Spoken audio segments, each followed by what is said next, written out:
Hello friends, हमारे YouTube channel में आपका स्वागत है। तो हम लोग इस वीडियो में सीखेंगे पुर्तगालियों का आगमन। पुर्तगाली लोग भारत में कैसे आए, किस कारण से आए, किस वजह से आए, किसके साथ आए और यहाँ आने के बाद क्या क्या पुर्तगाली लोग किए। तो देखिए फ्रेंड्स, सबसे पहले आप ये समझिए कि पुर्तगाली लोग यहाँ व्यापार के उद्देश्य से आए थे। तो सबसे पहले ये समझते हैं कि भारत का जो व्यापार है, क्या पुर्तगाली देश के पास हो रहा था कि नहीं व्यापार। तो सबसे पहले वो समझते हैं। तो पुर्तगाली लोग का जो व्यापार है फ्रेंड्स, ऐसा नहीं है कि भारत से व्यापार आपका नहीं होता था। भारत से व्यापार दक्षिण पूर्व एशिया में होता था और पश्चिम यूरोपीय देशों में होता था।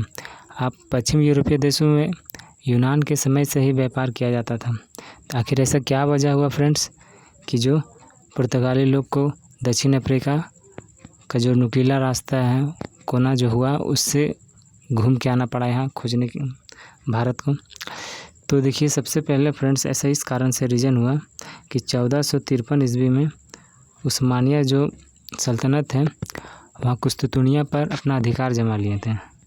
जिसके वजह से क्या हुआ फ्रेंड्स कि यूरोपीय देशों में भारत से जो भी व्यापार होता था, वो रास्ता तुर्कों के अधिकार क्षेत्र में आ गया फ्रेंड्स। तुर्कों के अधिकार क्षेत्र में आने के बाद फ्रेंड्स, तुर्कों के अधिकार क्षेत्र में आने के बाद हुआ क्या कि वहाँ से व्यापार में अंकुश लग गया फ्रेंड्स। लोग व्यापार करने नहीं देता था, जिसकी वजह से पश्चिमी यूरोपीय देश, स्पेन हो गया, पुर्तगाली लोग हो गया, और भी जो देश हैं, वो लोग एक सुलभ रास्ता खोजने लगे कि जिससे अच्छा से व्यापार किया जा सके, कोई बीच में अड़चन ना हो। तो उन्होंने सबसे पहले यूरोप और पुर्तगाली लोग खोज पर निकल गए, जिससे वो बिजनेस कर सके, व्यापार कर सके, मसालों का व्यापार कर सके। तो उसके व्यापार निकल गए। मसालों का द्वीप जैसे इंडोनेशिया हो गया, भारत हो गया फ्रेंड्स, यहाँ पर मसाला बहुत हुआ करता था। तो स्पेन जब निकले फ्रेंड्स, तो स्पेन निकल के आप देखिएगा तो 1492 ईस्वी में अमेरिका पहुँच गए। तो 1492 ईस्वी में स्पेन वालों ने अमेरिका का खोज किया। आप देखिएगा फ्रेंड्स, उसके साथ एक और नाविक थे जो वास्को डी गामा थे।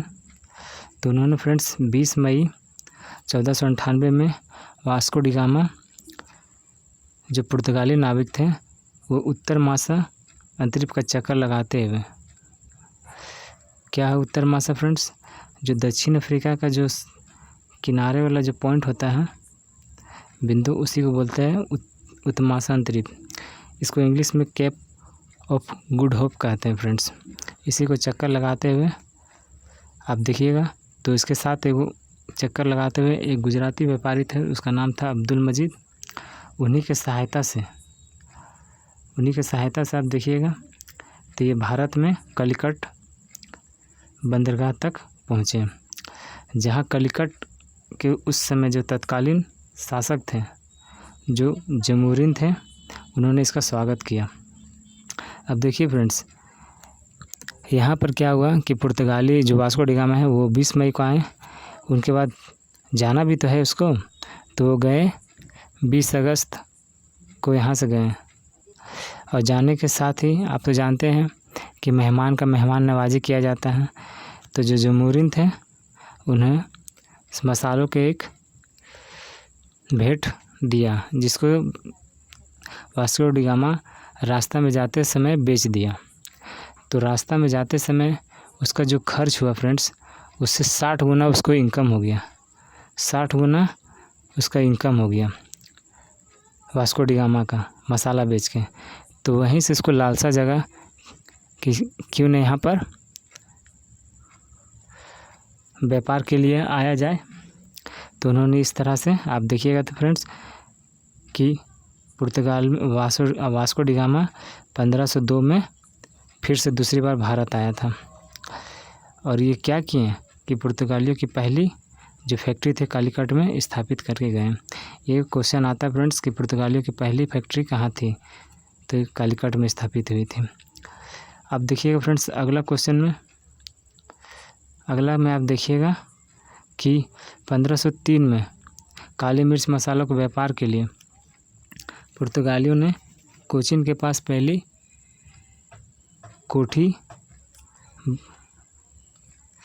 व्यापार के लिए बनाई। यानी 1503 में कोचीन में पहली कोठी व्यापार के लिए बनाई। इसके बाद देखिएगा फ्रेंड्स तो पुर्तगाली लोग धीरे धीरे आगे बढ़ते चले गए। तो इसी कारण 1505 ईस्वी में देखिएगा फ्रेंड्स कि पुर्तगालियों ने अपनी दूसरी फैक्ट्री डाल दी। कहाँ पर ही, तो कन्नूर में पुर्तगाली लोग दूसरी फैक्ट्री डाल दी 1505 ईस्वी में। अब देखिएगा फ्रेंड्स इस प्रकार से पुर्तगाली लोग का नींव पड़ते चला गया, और नींव पड़ते चला गया तो और जो इसके साथ वायसराय हो गए हैं, गवर्नर हो गए हैं, वो सब आते चले गए। तो सबसे पहले यहाँ पर आए कौन, वास्को डी गामा तो आए। उसके बाद देखिएगा फ्रांसिस्को डी अल्मीडा, ये 1505 से लेकर 1509 तक ये भारत में रहे, और ये भारत का पहला पुर्तगाली वायसराय बनकर आए। और इन्होंने एक पॉलिसी यहाँ पर स्थापित की, समुद्र को कब्जा, हिंद महासागर पर कब्जा करने के लिए। आप देखिएगा तो इन्होंने एक सामुद्रिक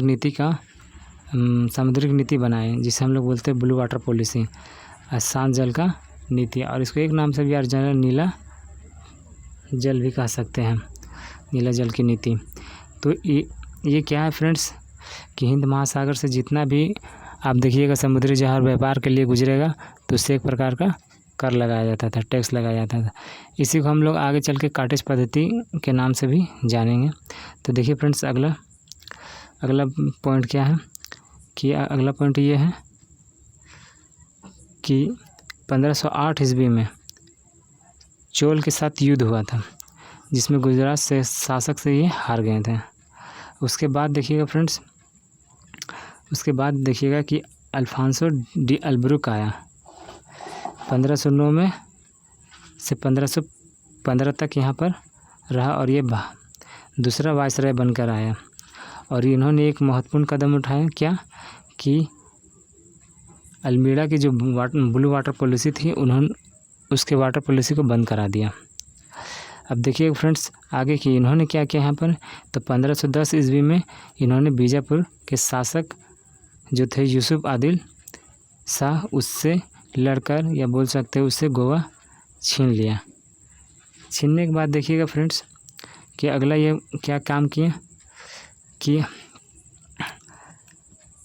इन्होंने अगला जो काम किया फ्रेंड्स कि अल्बुर्क ने पुर्तगालियों को भारतीय स्त्री से आप देखिएगा तो विवाह के लिए प्रोत्साहित किया फ्रेंड्स।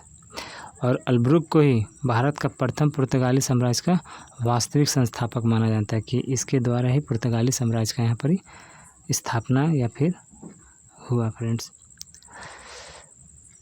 अब अगला देखिए फ्रेंड्स कि अगला पॉइंट क्या है, तो अगला पॉइंट कि नीनो डी कुन्हा का है। तो नीनो डी जो कुन्हा थे फ्रेंड्स, नीनो डी कुन्हा इन्होंने शासन कब तक किया, तो 1529 से लेकर 1538 के बीच में शासन किया। अल्बुर्क के बाद यह सबसे महत्वपूर्ण वायसराय था। इनके समय में बहुत सारा काम हुआ। तो देखिएगा 1530 में इन्होंने कोचीन के जगह पुर्तगालियों की राजधानी बना दिया था गोवा को। यहाँ जो वायसराय लिखा है फ्रेंड्स ये कटा है, राजधानी होना चाहिए था। तो देखिए फ्रेंड्स फिर अगला कि सन टोमे हुगली में पुर्तगाली बस्तियों का निर्माण कराया ये। अगला देखिए नीनो डी कुन्हा के द्वारा क्या काम किया गया, तो नीनो डी कुन्हा के द्वारा अगला जो कदम उठाया गया कि नीनो डी कुन्हा ने गुजरात के शासक बहादुर शाह से मुलाकात की और कहा किया कि मुलाकात के दौरान जहाज़ में उसकी हत्या करके, अब देखिए वासिन एक जगह है और द्वीप भी एक जगह है, तो वासिन को 1534 में और द्वीप को 1535 में जीतकर उस पर अधिकार जमा लिया। अब देखिएगा एक महत्वपूर्ण इम्पोर्टेंट क्वेश्चन आ रहा है कि ब्लू वाटर जो पॉलिसी है काटेज सिस्टम, ये अकबर ने भी इसको अपनाया, स्वीकार किया था। अकबर भी एक समय किसी अपना वस्तु को एक जगह से दूसरे जगह समुद्र के रास्ते, हिंद महासागर के रास्ते भेजना चाहा था, तो उस समय ब्लू वाटर पॉलिसी को अपनाया था फ्रेंड। अब देखिए फ्रेंड्स अगला पॉइंट, तो 1550 ईस्वी में पुर्तगालियों ने पहली प्रिंटिंग प्रेस की शुरुआत की थी। ये इम्पोर्टेंट क्वेश्चन फ्रेंड्स, ये जेपीएससी में भी आ चुका था आपका 2021 में जो एग्ज़ाम हुआ था पीटी का प्रीलिम्स का, उसमें क्वेश्चन था ये। अब देखिए कि प्रिंटिंग प्रेस का शुरुआत हुआ था 1550 ईस्वी में पुर्तगालियों के द्वारा। तो पुर्तगालियों का जो एक मिशनरी किताब होता है वो छपा था फ्रेंड्स सबसे पहला 1557 ईस्वी में। पुर्तगालियों लोग का क्या कारण हुआ कि यहाँ के लोग विरोध करने लगे और पुर्तगाली लोग धीरे धीरे यहाँ से जाने का कगार पर आ गया था।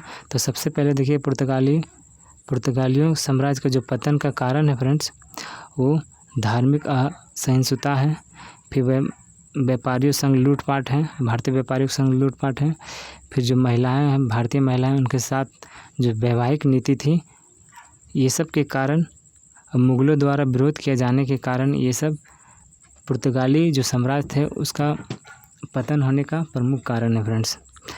अब आगे देखिएगा कि जो पुर्तगाली लोग एक बस्ती बसाए थे फ्रेंड्स, उसको शाहजहाँ ने वहाँ से भगा दिया था 1632 ईस्वी में, हुगली से भगा दिया था पुर्तगाली लोग को शाहजहाँ। इसके साथ ही आगे देखिएगा फ्रेंड्स कि 1661 ईस्वी में आप देखिएगा तो क्या किए थे कि राजकुमारी कैथरीन का जो विवाह हुआ था ब्रिटिश राजकुमार के साथ, चार्ल्स द्वितीय के साथ, जिसमें भारत के बम्बई क्षेत्र को ब्रिटिश को दहेज के तौर पर दे दिया गया था फ्रेंड्स। अब बाद में क्या किया था, बम्बई को 10 पाउंड में वार्षिक किराए पर ब्रिटिश कंपनी को दे दिया गया था फ्रेंड्स। तो ये था हमारा पुर्तगालियों पर थोड़ा सा लेख। तो इस तरह से अगर वीडियो आपको पसंद आए फ्रेंड्स तो चैनल को ज़रूर सब्सक्राइब कीजिएगा और कमेंट बॉक्स में ज़रूर लिखिएगा, सुझाव दीजिएगा। तब तक के लिए धन्यवाद फ्रेंड्स, मिलते हैं नेक्स्ट वीडियो में। Thank you.